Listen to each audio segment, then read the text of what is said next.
Good morning, everyone, and welcome to our e-forum titled Planning, Doing, and Using Evaluation in Community-Wide Youth Suicide Prevention and Life Promotion Initiatives. This is the third e-forum in our series of free e-forums on specific topics related to community mobilization and youth life promotion and suicide prevention. These e-forums are part of Ontario's Youth Suicide Prevention Plan, which supports Ontario's mental health and addiction strategy. Today, our presenter is primarily Purnima Sundar, and she joined the Centre in May 2008. She has several years of experience in doing community-based applied research and program evaluation in the areas of youth mental health and diversity and multiculturalism. Purnima has worked as a member of both knowledge exchange and evaluation and research teams, consulting with child and youth mental health organizations to identify, develop, and share the latest and most effective evidence in the field to meet the evolving needs of children, youth, and families. I'll be helping Purnima out for part of the presentation, and I'm the project coordinator here at the Centre supporting our youth suicide prevention activities. So before I let Purnima get us started, I wanted to go over a few logistical items.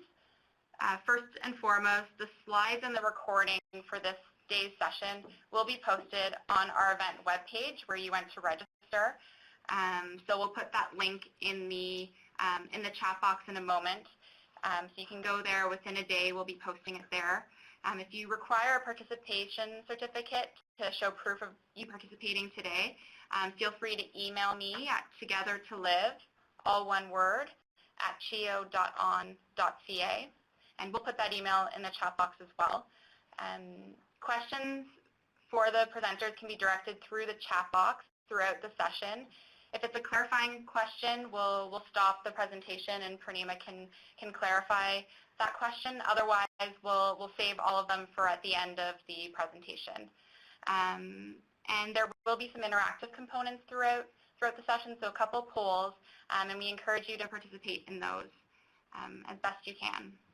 So without further ado, I'm going to turn it over to Purnima. Hi, everyone. Thanks very much, Sophia. It looks like we have a really nice, intimate group today, so I'm really hoping that we can have as much interaction as possible.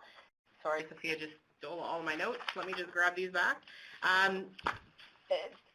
Basically, what we're going to do today, and I think that based on, I did a bit of reading around what everybody's experiences have been around evaluating your youth suicide prevention activities, and also got a sense of who's on the line today.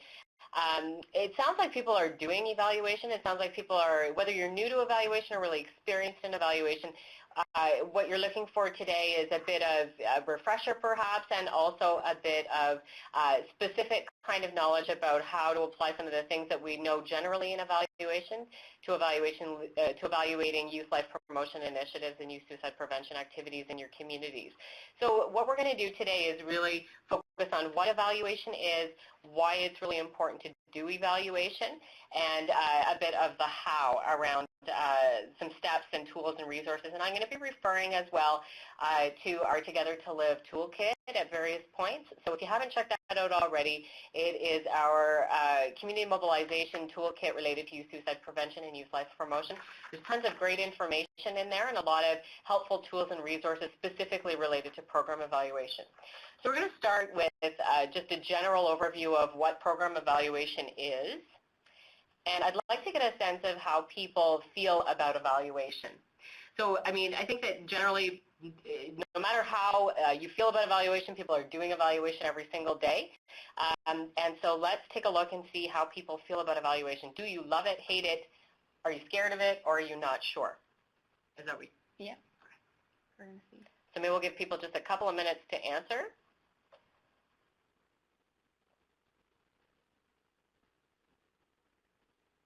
Okay. A few people are loving it. Most people are loving it so far. They're my people. Do you want to stop it now then? Sure. So we have about 58% who love it. Wow, that's great. 0% hate it. So that's always good. 8.3% say it scares them. Okay. And 33% say What was No the answer. No Okay. answer. So for the 33% and the 8%, I'll just remind folks, I mean, it's great to see that people are enthusiastic about evaluation. Evaluation isn't just something that you do for sort of work-related, program level kinds of things. You do it every single day. So I'll give you an example. I have 2 little kids at home and a partner, and there are 4 of us in one bathroom. And every single day, we evaluate the approach we're using to getting ready in the morning and who goes first into the shower, who can partner with whom in the bathroom, and so on. So every single day we're assessing information, we're thinking about it, we're thinking about how to make things better and how to get to the bus on time, and hopefully one day we'll be good at using that information, and actually everybody will leave the bathroom unscathed at the end of the morning routine. But that's just to tell you that you're always using information to strengthen the way that you do things, and when it comes to assessing your youth life promotion and youth suicide prevention activities, that is the case as well. So evaluation generally can tell you if things are going as you had planned to have them go, if you're meeting your goals that you set out for yourself, and in many cases it allows you to tweak those goals if necessary and adjust as you move ahead. And we'll talk a little bit about that as we move ahead. And also to identify areas where you think you need to highlight the fact that you're making change or drive up some of your activities to ensure that you're making that change. So really the idea is to help in decision making, to tell you whether you're making change, and to tell you how you need to change things in order to actually execute that change and meet your goals.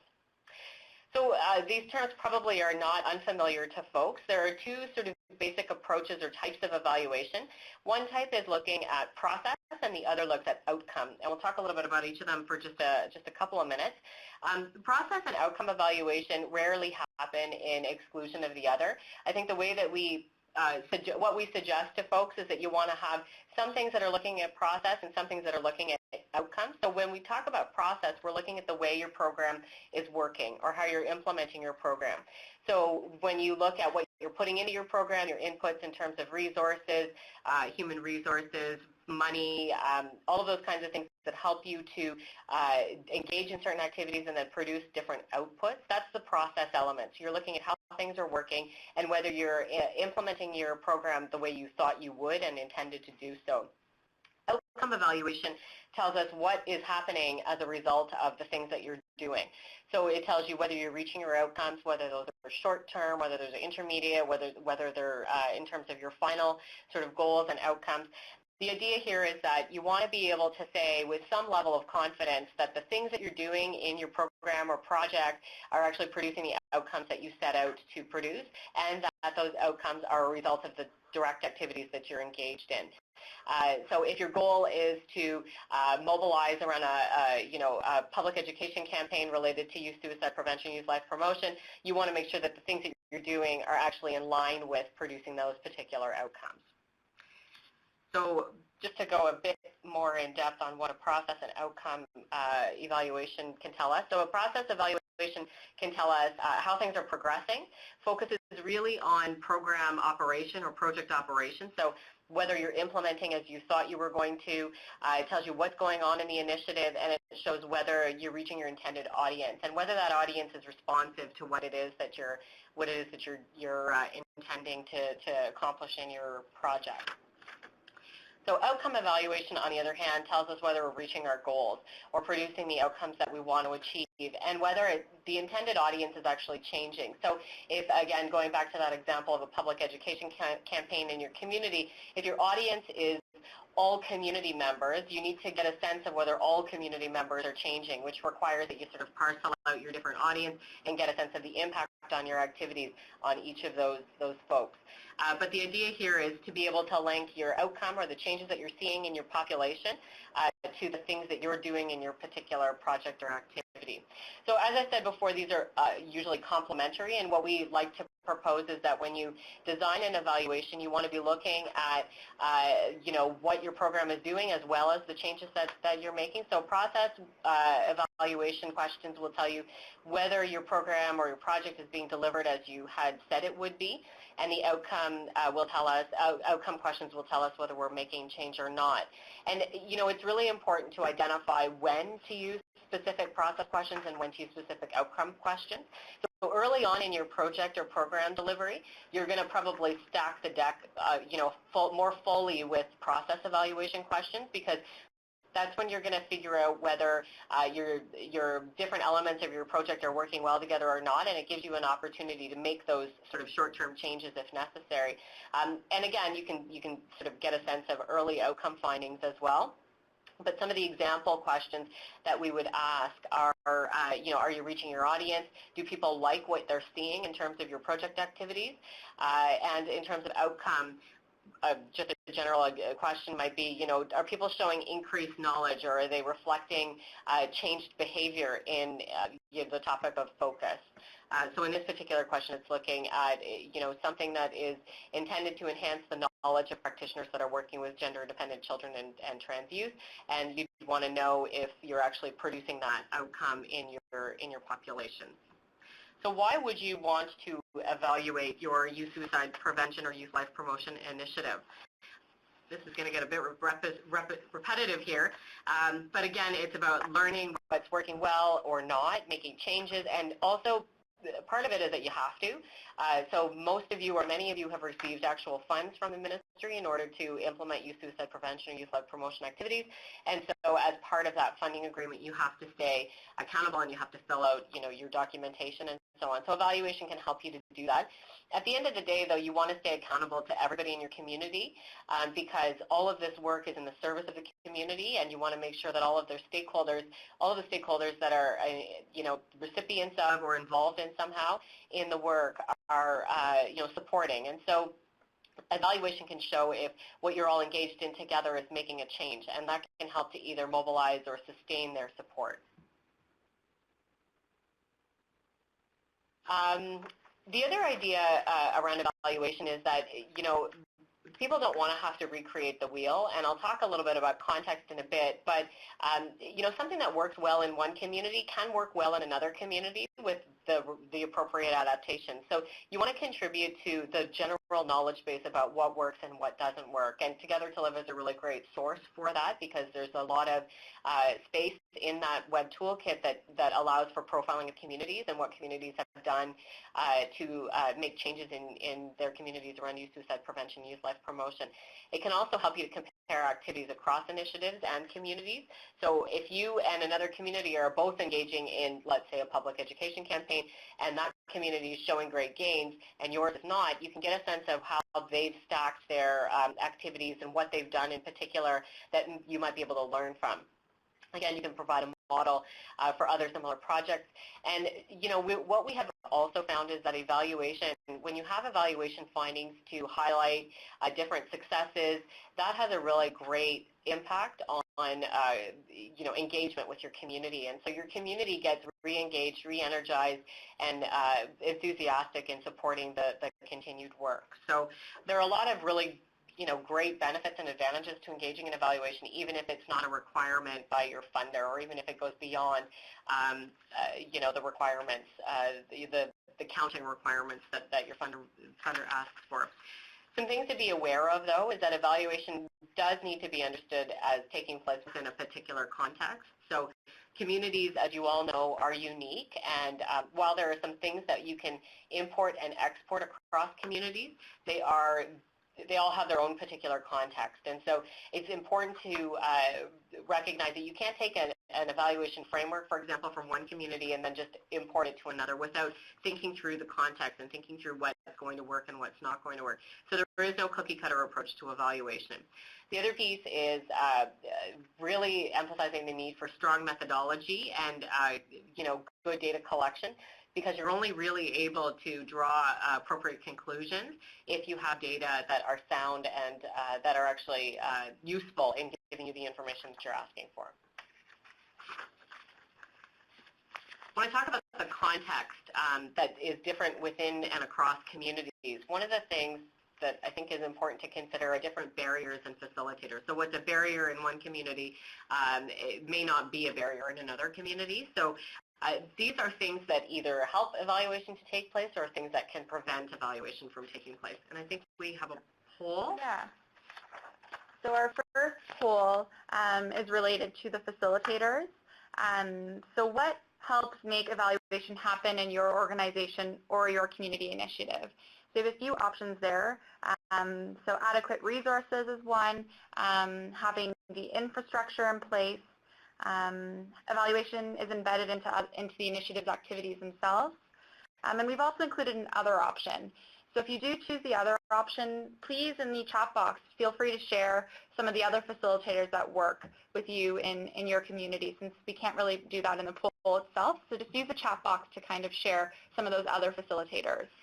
So while people are sharing their experiences, I'll talk a little bit about each of these. So adequate resources obviously means to have funding for evaluation activities, whether that's in the form of a person or whether it's in the form of, honoraria for people who are taking part in different focus groups, for example, if that's a method that you choose to use, but having resources to source the activities of your evaluation. And infrastructure is also an important one because depending on what kind of data you're collecting, you'll want to have some kind of infrastructure for data analysis. So if you have, a lot of stuff can be done using Excel or Word, but sometimes if you have, more sophisticated sorts of goals, you can purchase, data collection software, data analysis software and so on. So having appropriate infrastructure, even if it's just as basic as your Microsoft Word package, that's important to have. The other piece is around mechanisms that embed evaluation into ongoing initiatives activities.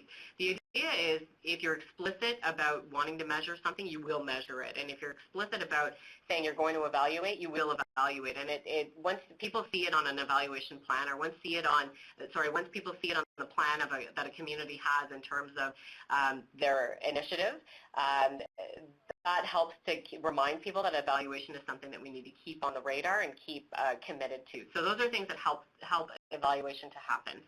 And we'll check in on our poll. Yeah. So it looks like we have 60% for both adequate resources and evaluation embedded into initiatives. And then the 30% said infrastructure, and no one used other. I'm sure there are lots of other facilitators. I'm thinking even just evaluation capacity among staff. That could be another one. But if you think of other facilitators, feel free to share that with us in the chat box. That's a good one. Capacity among staff is an important one.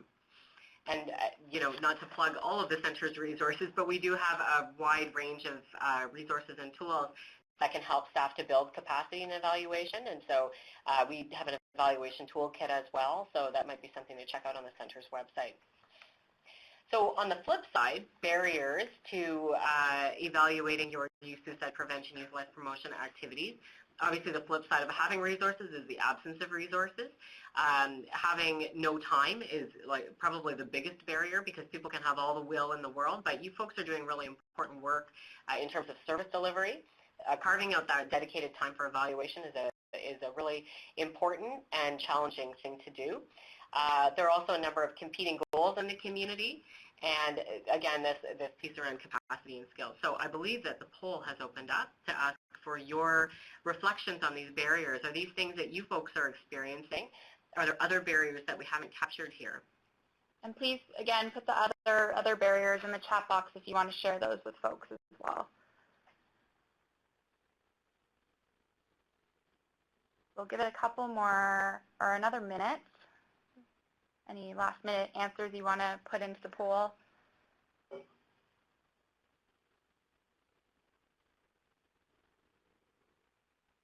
Okay, why don't we close the poll?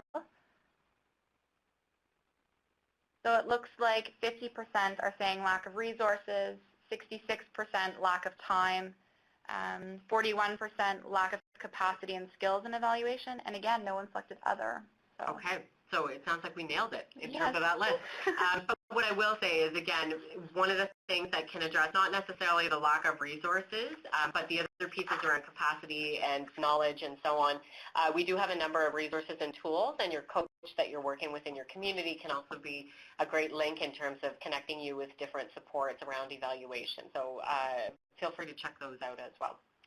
So here are just a few challenges that tend to arise when you're doing evaluation, or some of the things that what I wanted to illustrate here is how you can turn some of these challenges or respond to the challenges and therefore overcome some of the barriers that tend to confront us when we're doing evaluation. So staff turnover, we are very familiar with this here at the center. We have a very young staff and a lot of people who go away for parental leave and so on. And what ends up happening there is that, somebody starts an activity or somebody starts a piece of work and then they leave, and the risk is that the work doesn't continue on. So if you do have a really clear work plan and you have sort of somebody that holds the pen on keeping track of that work plan and making sure that things are followed up, that can help with a transition plan. That can help when somebody new comes in, or when other people on the team tend to take on more of a leadership role. So staff turnover or change in workload is a challenge that often just good planning can help to address. Changes in context, so this is a big one around a program, for example, losing funding. One of the things that you can do is make sure that your evaluation plans are not too overreaching in terms of timelines, and also in terms of the types of questions and the types of sort of data collection of approaches that you're using and so on. So keeping your evaluation plans modest, especially in the short term, can help to reduce that risk of losing funding halfway through. Knowing that this is always a possibility, particularly when you have time-limited funds, you'll want to make sure that you're being very focused in terms of the types of evaluation plans you implement. Mission creep is another one I'm quite familiar with. So when you have a particular evaluation plan and a set of questions outlined, and then people see this as an opportunity to toss in a few other things that have been really, really important, but we've never really had a chance to address. These are risks as well, because the more you load up an evaluation plan, the more tricky it becomes, particularly if you have a staff turnover, particularly have a change in context.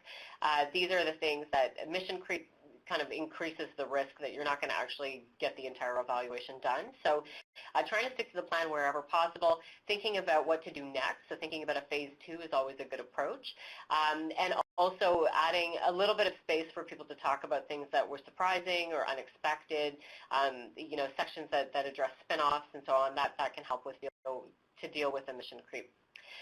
Politics is always another big one, but if you engage all of the relevant stakeholders throughout the process of planning and implementing an evaluation, you've got buy-in, right? And so you have organizational leaders that are connected to and feel some allegiance to the evaluation plan. In that case, that can help to sort of mitigate any politics that might arise. So that is it for challenges. Just to sum up, though, like I said, and our data obviously shows that many of you are already doing evaluation. Many of you know that evaluation is critical to help grow your activities, grow your initiatives, make sure you're hitting the mark in terms of your goals.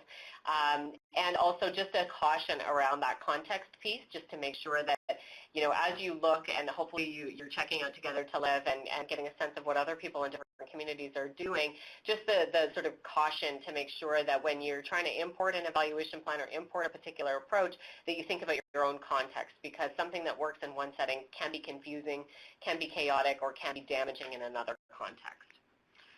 So I guess now is the sort of money question. How do you actually do evaluation? And we have, and I'll refer, like I said, to Together to Live at a number of points, but it's quite a specific and well laid out set of steps you can take. One of the things I would caution against is people thinking that if I do step 1, then I have to do step 2, I have to do step 2, then I have to do step 3. Sometimes you go back and forth between the levels, and I'll talk a little bit about that in a couple of minutes. But laying the groundwork is really, really important for evaluation. So you need to think very clearly about what your goals are. Evaluation for evaluation's sake is not a good way of doing evaluation. You need to use evaluation as a tool to strengthen the way that you're doing the work that you're doing. The other piece around engaging your stakeholders is, again, really important. There are multiple people that come together to do this work in youth suicide prevention and life promotion, and you need to make sure that all of the people that may be affected by the findings of your evaluation, who are affected by the actual doing of your evaluation or engaging in your initiative, all of these people's needs and knowledge needs to be harnessed and understood, so that you can really tailor your evaluation process and findings to make sure that you're moving your work ahead rather than just filling out a final report and being done with it. The other piece that you want to do just at the outset is think about your theory of change. So I'll talk about that in just a minute as well in a bit more depth. And think about your context. So getting ahead of some of those facilitators and barriers is a really important one. If you know that you don't have adequate resources, see if you can sort of cobble some things together or see if there are pots of funding that you might be able to apply for. Students are another really great resource. Students across the province are learning about evaluation now as part of their professional programs. And so getting that hands-on experience is a really important way of both growing their skills but also feeding your evaluation resource needs.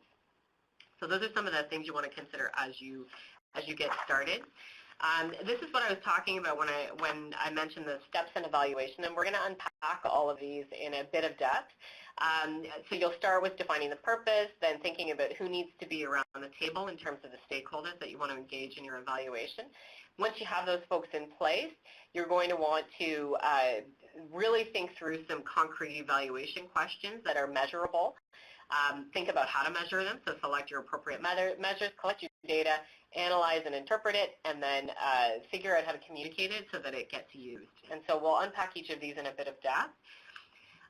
Earlier I talked about a theory of change. A theory of change is something that we talk about a whole lot more than when I started doing work in evaluation. A theory of change, some people confuse with a logic model. It's not the same as a logic model, and I'll talk about a logic model in a second. A theory of change tells you why you think something's going to work the way that it works. So it links outcomes and activities to explain the how and why of the changes that you're wanting to achieve. So, for example, we know that if we run an anti-bullying program in a particular school, we are likely to see increased grades, so better grades, and we're also likely to see bullying go down. We're also likely to see youth suicide, or we can try and infer that the presence of that program helps to decrease the incidence of youth suicide in schools as well. So that tells us kind of how our initiative, which is the anti-bullying program, produced particular outcomes, potentially. What it doesn't tell us is why. So why is it when we feed information to young people and we sensitize them to different issues, do they then do better in school? Do they then decrease bullying behavior and so on? So a theory of change tells you the why and the how of the things that you're doing in terms of the outcomes that you're trying to achieve.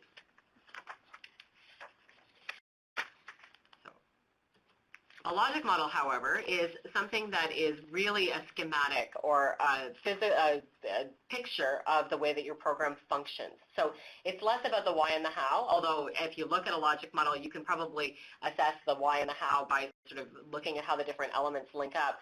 But the idea here is to identify what you're putting into your program, what you're taking out of your program, what you're doing in your program, and what the outcomes are. A couple of key things about logic models, and you'll see there are a whole bunch of different pictures of logic models on this slide. The idea is that a logic model is not a static document that you import from one place to another. You can create tons and tons of different types of logic models. I'm going to talk about the basic elements that are common across a lot of the logic models that we tend to see in the work that we do in child and youth mental health and in youth suicide prevention and social services more broadly. But the idea here is to just show you that there are a diversity of models that you can draw on in terms of what your logic model looks like, but the basic elements are typically the same. So you need to think about what works for your stakeholders and what works in terms of your own community. If a logic model with lots of color and lots of bubbles and that kind of thing is appealing, then go with it. If a logic model is very linear and very straight line, which is the kind of stuff that I like, you got to go in that direction. So the idea here is that you have options, and one of the options, this is an option that we use on Together to Live. It's a template that you can use to complete with your own community if that works for you. But here you'll see that there are certain sort of common elements that I'm going to unpack in just a second. But it's actually, it's a helpful visual because once you walk through a logic modeling exercise with folks, it's actually a pretty amazing experience to see how much people in a group that you think everybody's doing the same thing, but everybody has a different sort of goal and everybody has a different kind of outcome. So the logic modeling, the logic model itself is a great outcome from a process of sort of bringing people together as a first step in evaluation. But the process that you're engaging in is also equally important. So the product is one thing, but the process is another. I'm going to talk a little bit about the main elements of a logic model. So again, all of these may not be relevant for your particular logic model. Personally, I tend not to put inputs and outputs in a logic model, but a lot of people need to because it's a place where you capture everything, and sometimes it's helpful to see what you're working with in terms of an input and an output. But let's walk a little bit through each of the elements. And input is exactly, and it's what you're putting into your program or activity in order to produce the outcome you want to produce.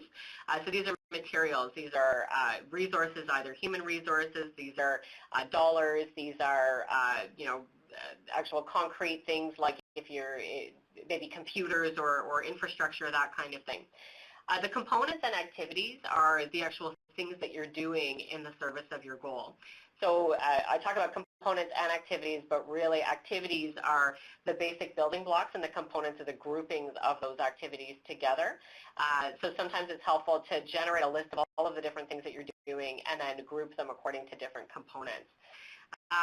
Short-term and long-term outcomes are pretty self-explanatory. Short-term outcomes, I like to suggest that these are the things you are likely to be able to measure in about 3 to 6 months, and long-term outcomes are likely the things that you'll be able to measure in about a year. But all of that depends on how long you're working on your initiative and whether this is, let's say this is a 2-month-long project, and you're looking to evaluate at the end of that 2 months, then you want to sort of look at short-term maybe in terms of weeks rather than months. The outputs are exactly as they sound like. They're the things that you're putting out as a result of the work that you're doing. So they are the number of products that you've developed, the number of infographics you've developed, the number of sessions that you've held, the number of trainings that took place. These are all they're usually numbers, and they're usually sort of a bit more of the concrete things that you've produced as a result of engaging in your initiative. And the overall goal really is, this is the thing that frames everything. This is the thing that sort of all of the pieces of this need to be in the service of this overall goal. So if your overall goal, for example, is to increase community knowledge around youth suicide prevention, that would be your overall goal, and all of the things that you're doing in the service of that goal need to make sense. So the logic model should hang together in a way that you look at your input, and your input leads to supporting your activities help to produce the short-term outcomes and the long-term outcomes, and you're producing outputs along the way, and all of these things are, like I said, in the service of this overall goal. Sometimes a nice way to think about linking these key pieces is using if-then statements. Mm-hmm. So if I input this into my program, I'm expecting to achieve these outcomes, for example. So using those statements as you go through the linear pieces within a logic model helps you to kind of make sense of the steps in the logic model. Great. Absolutely. So again, the logic modeling process is really helpful for working through a lot of those if-then, a lot of the sort of the rationale for doing different kinds of things.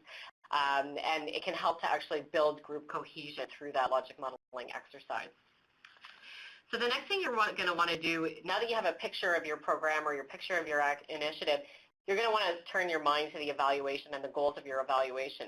So think hard about why you're doing an evaluation at this particular time. Is it because your funders are asking you to do so? In that case, that's going to affect the types of evaluation questions and the tools that you're using to assess that information.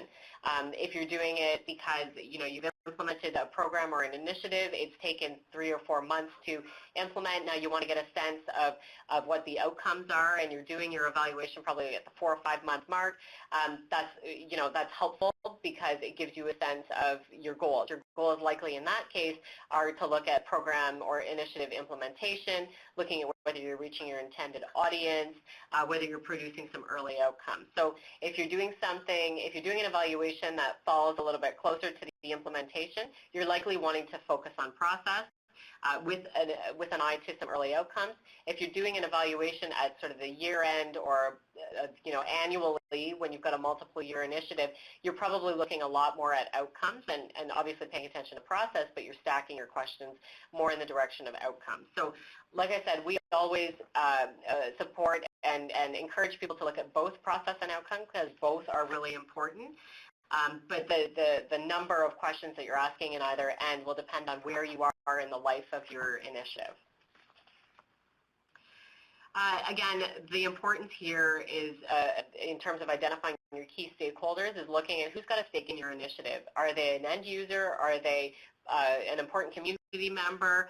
Are they a unique group that needs special attention? What do each of these people or each of these groups need to know from the evaluation, and how can you engage them in the project of getting that information and you need to get the buy-in essentially, because at the end of the day, if people aren't feeling like they have bought in or like they're engaged in an evaluation project, they're less likely to use evaluation findings. And Sophia's going to talk about evaluation use closer to the end of the webinar. But the idea is that people are much more likely to act on evaluation findings if they feel like they have an investment in having produced those evaluation findings and if they have an investment in the actual outcome. So stakeholder engagement is a key piece. Then once you have all of these people around the table, you have your logic model, now you're getting down to the business of defining your evaluation questions. So finalizing whether they are process, outcome question, thinking about your indicators. And indicators are those things that tell you that you have created change. So how are you going to know that you've achieved a particular outcome? How do you know that somebody is satisfied with your program? So the indicator gives you an indication of whether you're reaching your goals. Then you're going to want to decide what kind of information you need to answer your questions and how you're going to collect those data. So the quantitative data, qualitative data. Here again, I would suggest that you do a mix of quantitative and qualitative wherever possible, because quantitative can help you to tell the story broadly and using numbers, while qualitative goes deeply into specific areas. So this way you get a bit of breadth, but you also get some depth in terms of the meat of your evaluation findings. Again, we have a number of tools and resources on our website, both on Together to Live as well as on our evaluation toolkit that can help you to look at the methods and look at the different kinds of evaluation questions, walk you through that process of defining your questions in particular, and then developing your evaluation plan. And I'm going to go to a chart that will help you to collect data, but we also have an actual chart that gives you an evaluation plan, and that's on our evaluation toolkit as well.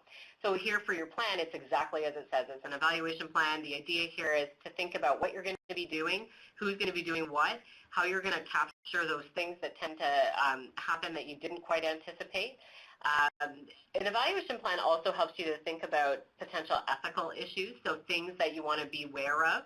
So for example, if you're engaging with a number of young people and you're talking about youth suicide, you need to think through how you're going to ensure that clinical support is available through that conversation, how you're going to support young people after they've left that conversation, because we all know that sometimes triggering happens well after a conversation has been had. So thinking about those ethical issues and putting things in place for when you are ready to carry out your evaluation activities.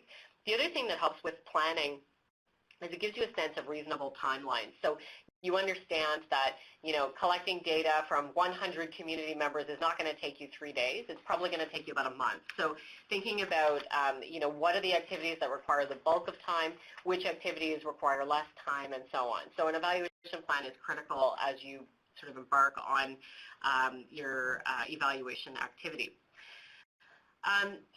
So collecting data is an important and valuable thing to do in an evaluation, because it gives you the information that you need in order to draw the conclusions that you're going to draw around whether you're reaching your outcomes, whether you're delivering your project the way that your initiative the way that you had intended, and so on. So let's maybe walk through a particular evaluation question and think through how you might collect data to support answering that question. So I don't know if we want to invite somebody to ask a question. Sure. And I'll just kind of riff, or I have a question. Of course, I came prepared. So I do have one question, but if there is anybody that has a question that you're struggling with and would like some advice, then we can walk through your question. I'll give it just a second.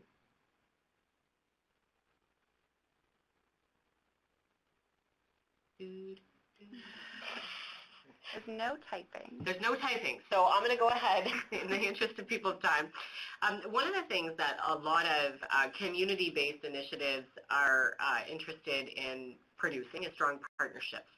So, through the work that you're doing with youth suicide prevention or youth life promotion, you may want to understand whether the partnerships in your community are changing or growing or strengthening, or whether they're being threatened on the flip side. So, in terms of an evaluation question, you may want to ask, how are relationships developing across partners?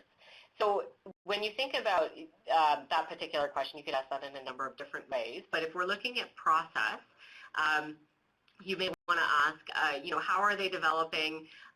Which new partnerships how are partnerships emerging? Are partnerships being strengthened, or are they being enhanced? So that's kind of a process question, whereas an outcome-focused question may be, how many new partnerships have been developed as a result of the work that we're doing? So here you can see that if you're looking at partnerships as your evaluation question, you can frame it either as a process question or an outcome question.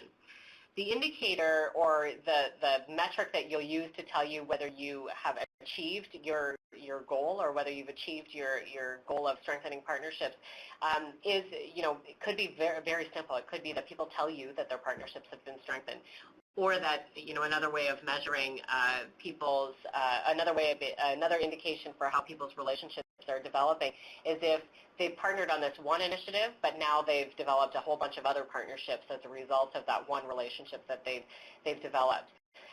And then you want to look at measures that will help you to reflect that indicator or help you to access that indicator. And this could be, again, just as simple as asking people to talk about how they see the relationships as having changed. You could collect that data through interviews. You could collect it, The Wilder Collaborative tool. The Wilder is a great tool that helps you to understand how communities are partnering together and the different outcomes related to that. So there are a mix of quantitative tools like the Wilder, and there are some qualitative things like you could do interviews with individual partners, you could do a focus group with all of the partners and so on. And then the other pieces are around the who and the when. So who's actually going to be responsible for collecting that information? If you're wanting to understand how partnerships are evolving, chances are good that you don't want to ask one of the partners themselves to be the data collector, because the type of information you're going to get is probably going to be a bit skewed if somebody knows that they're talking to somebody who has a vested interest in those partnerships. And then you're going to want to think about who's going to analyze the information and when and how people are going to come together to make sense of that data. Once you have all of this data, you're going to want to analyze and interpret it. So one of the things, and I'm not sure if you can tell, but I am a qualitative researcher. I'm really interested in what the findings are both telling you, so looking at themes that repeat themselves over the course of a number of interviews or case studies or focus groups, but I'm also just as interested in what's missing. So what are people not talking about? Because that's also a really important thing to pay attention to. One of the pieces that, one of the things that's really helpful in analyzing data is to do a bit of a group kind of analysis as well as an individual analysis. So the way that I typically approach data analysis is to have people go off, 2 or 3 people go off on their own, look at data, think through, and I'm talking qualitative data here in particular, think through what they're seeing in terms of themes and so on, and then come together as a group to interpret it. The same is true for quantitative data. So if you're doing a quantitative data analysis, you can pull some numbers together, but then as a group come together to do the interpretation. What I find happens usually when you're doing this as a group is that you have insights that can sometimes be contradictory that you can reconcile in a really innovative and interesting kind of way that you wouldn't have necessarily arrived at that conclusion either individual on their own. So again, what do other people think about these findings? Once your analysis team, and usually depending on how big your evaluation is, a team of folks to do the analysis probably shouldn't exceed 4 or 5 people. Then you want to feed it back to the rest of the stakeholders. So often the way that I would structure an evaluation project is to have a broader kind of steering committee that tells you that that you're involved with in terms of developing the logic model, the evaluation plan, and so on, and then they become that group that you test these ideas out with. So figuring out how they resonate with stakeholders, and now is when you can also start to prime them for use. So how are you going to use the findings thereafter? So I'm going to turn it over to Sophia, who's going to walk you through the use piece. Okay. So I would actually argue that although this is the last step that we're going to cover today. It's actually the most critical step of an evaluation because it's really, you're putting all this effort and this time and these resources into creating an evaluation plan and doing an evaluation that you really need to think concretely about what you're going to do with that evaluation and how you're going to communicate those results to your stakeholders. So Purnima spoke earlier to the earlier step where we're talking about engaging partners. So what do those partners need to know about the evaluation, and is there anything that those partners can actually do with those results in the evaluation? So thinking about this from the outset is critical. So thinking about what will you do with it, who needs to know, and how do we get that information to them is really important. And you can think about the results in terms of sort of the shorter term and longer term changes that you're seeing. So what are some of those shorter term, more easy actionable things that you can achieve? Those are some of those things that you might want to share an action more immediately as opposed to later on, because sometimes from an evaluation you can get upwards of six recommendations of things you can do to improve your program. So how do you prioritize actioning those recommendations, dividing them in between those sort of low-hanging fruit and more longer-term pieces is a way to do that. And it's a way to think through how you're going to communicate that to folks. And there are many different vehicles for thinking through or communicating your results to people. Infographics is one way. It's actually a way to show your results using pictures and numbers and to tell a story that way. There's also, now with social media, blog posts is a way to get at some audiences. I mean, let's say you're trying to communicate with youth, for example. Youth are all about social media, so blog posts might be an appropriate option, or even Facebook, or using Twitter as a venue to communicate those results to them. I'm having technical difficulties. Here we go. And actually, one of these great resources that we've developed here at the center is the Knowledge Mobilization Toolkit, which is a toolkit that actually helps you think about creating a knowledge mobilization plan.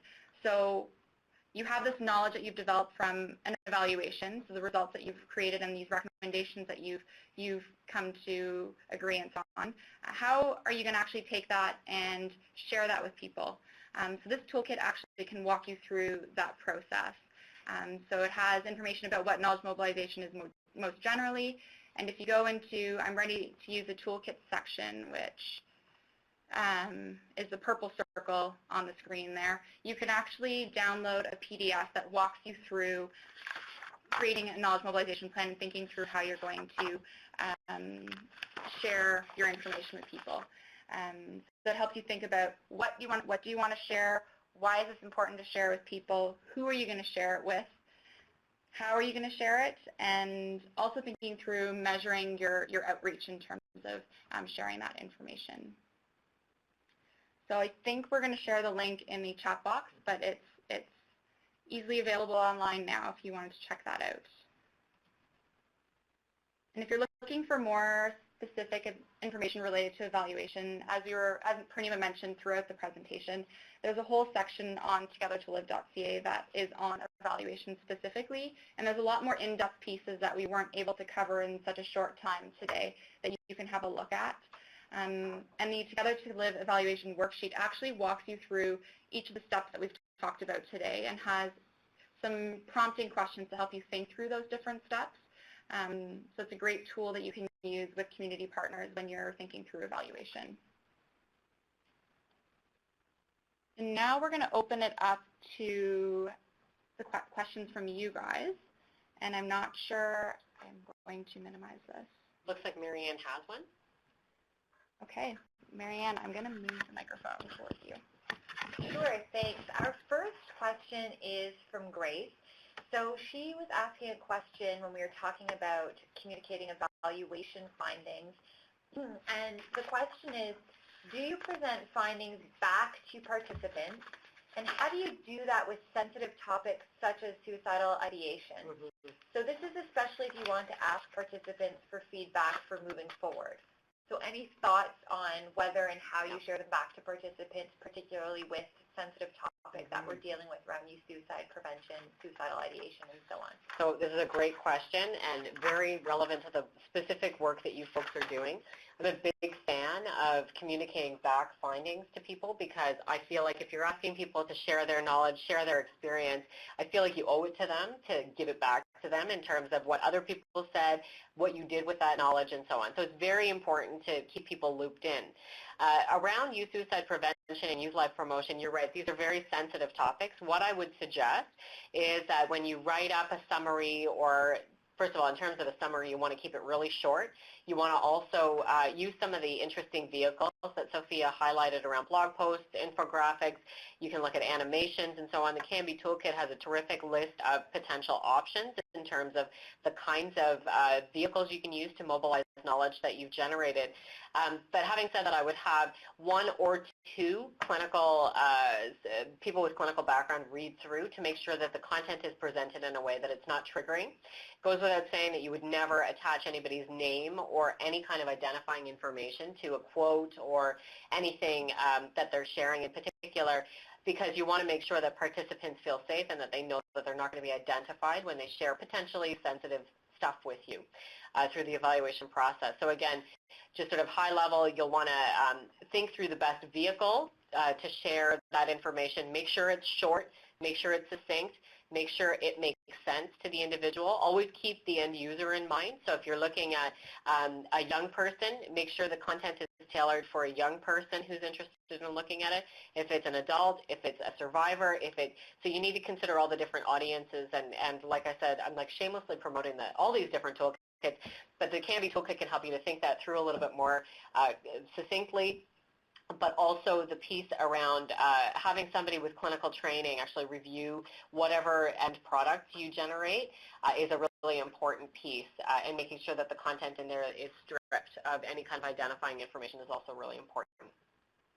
And on a related note, not exactly answering this question, but we did talk about ethical considerations at the beginning. So there are different ethical guidelines that you have to follow, so making sure that you're putting that into your plan for evaluation, so going through ethical approvals through an ethical board, depending on the context that you're working within, is super important to make sure that you're doing your evaluation in a safe way and asking safe questions, especially around this topic, is super important, or anything related to working with youth and working with mental health clients and mental health services.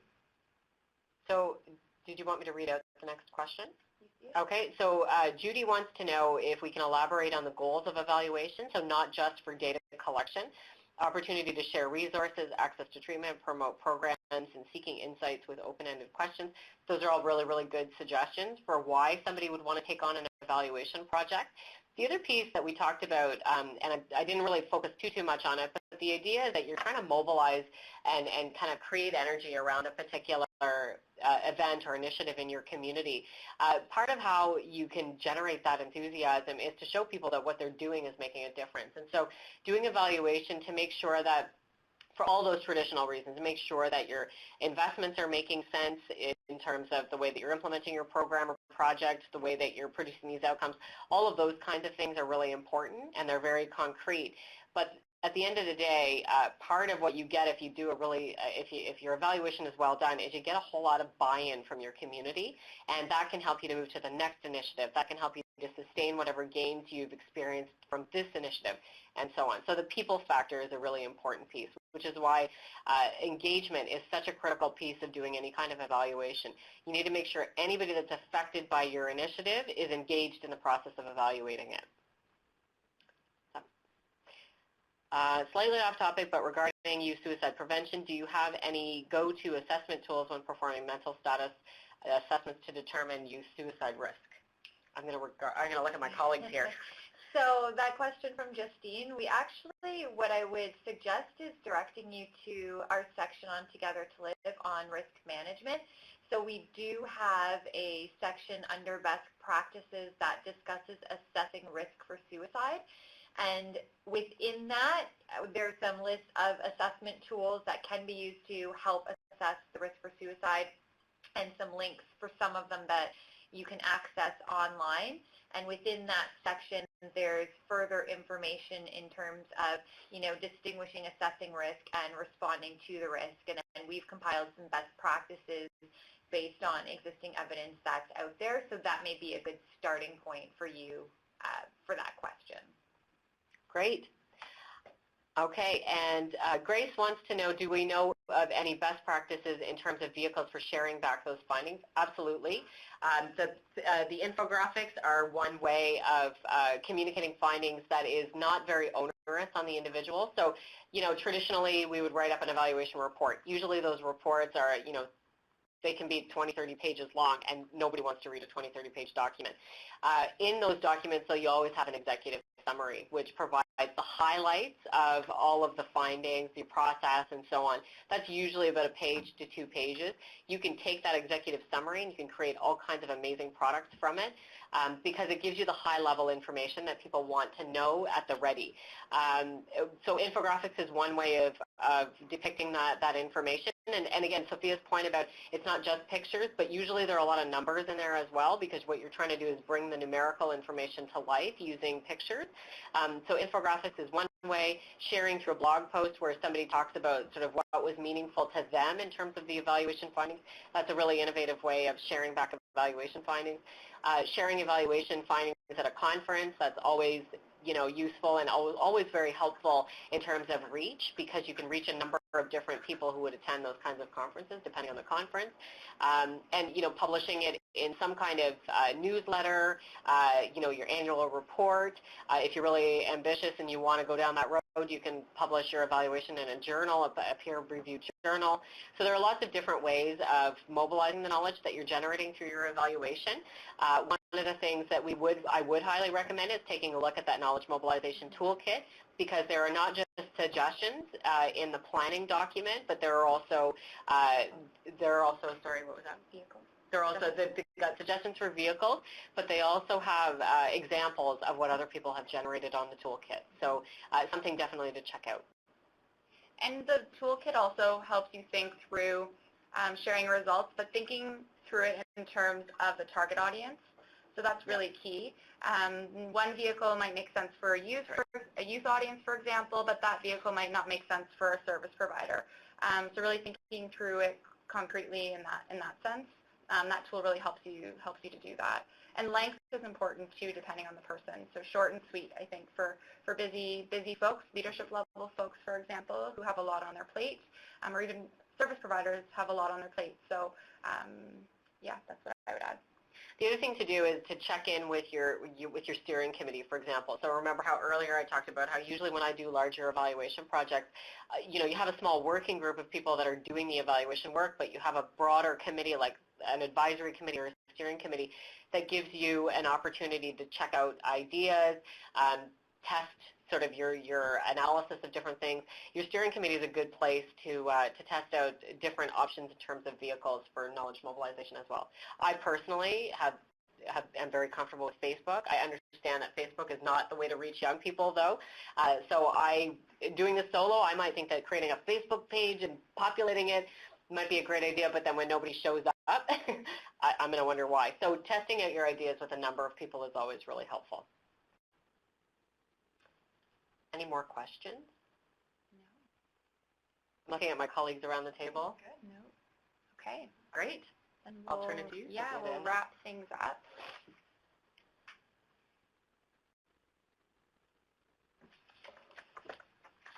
So as we mentioned earlier, this is part of a series of e-forums as part of the Ontario Youth Suicide Prevention Plan, which is part of Ontario's comprehensive mental health and addiction strategy.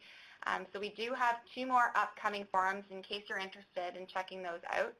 We have one on strategic planning, which is going to be very much a moderated panel of representatives from different communities in the province of Ontario sharing their experiences, and that's next Thursday, February 18th from 11 a.m. to 12:30 p.m. And then at the end of this month, on the 24th, we have one on a collective impact, sustaining, growing community collaborations, and that's going to be presented by Paul Bourne with the Tamarack Institute. So if you want more information on those upcoming forums, please check it out at the link on this PowerPoint slide. And I just wanted to say a special thank you to Purnima for being here today and presenting for all of us. And thank you to all of you who have tuned in today and taken time out of your day to participate in today's e-forum. As a quick reminder, there will be an evaluation survey that we would love on the topic of evaluation. Well, what would an evaluation webinar be without an evaluation at the end of it? We would love if you guys could fill it out. We've been using these evaluation results from previous forums to improve future forums, so we appreciate any and all feedback in those forums. So you'll see a pop-up window once we close today's session, so please fill it out. If you prefer to fill it out in French, there is an option at the top right to switch it into French. And the slides from today and the recording from today will be posted on the event webpage, which is where you'll find information on the last two forums coming up. So it's this one right here. And other than that, if you have any other questions for Purnima or myself, you can feel free to contact us at the email on this slide. Also, email me if you would like to have a participation certificate. So you can use that Together to Live email on the slide there. Other than that, I think that's it. So thank you guys, and hopefully we'll see you. Thanks, everyone. Yeah, hopefully we'll see you at future forums. Enjoy the rest of your day.